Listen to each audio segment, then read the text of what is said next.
సందేశాత్మకమైన సినిమాలు చాలా ఉన్నాయి, ప్రోత్సహిద్దాం.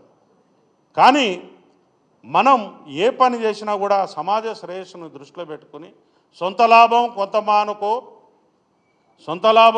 మానుకో పొరుగు వారి కోసం పాట పాడబోయని చెప్పినారు మన కవులు. అది చదువుకోండి, నేర్చుకో, సబ్జెక్టు నేర్చుకో. నువ్వు గొప్పగా నీకు హావభావాలు ప్రకటించడం రాదు, నటించడం రాదు, చచ్చిపోయిన మనిషి గురించి చెప్పడం నీకు అంతకంటే రాదు. నువ్వు ఎట్లా నటునివైనవా నాకు అర్థం కాదు. చెప్పు, నువ్వు చెప్తున్నావు అరే ఇది అదే నాకు పైసలు రాలేదు, నా సినిమా డుమ్మా అన్నది, ఇజ్జత్ మొత్తం పోయింది. ఆ పైసలు రాని ఫ్రస్ట్రేషన్ నీ దగ్గర కనపడుతుంది. కానీ నువ్వు ప్రజల కోసం సర్వీస్ చేసే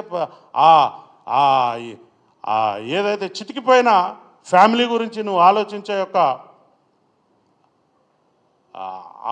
యొక్క ఫీలింగ్స్ నీ ముఖంలో మాకు కనిపిస్తలేవు.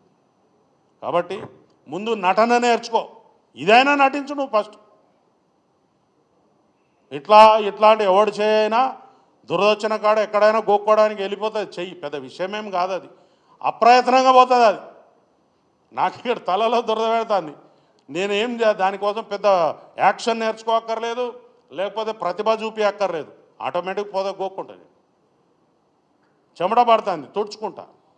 ఈ చిన్న చిన్న విషయాలు నువ్వు మహానటుడివే, మేము కాదంటలేము. కానీ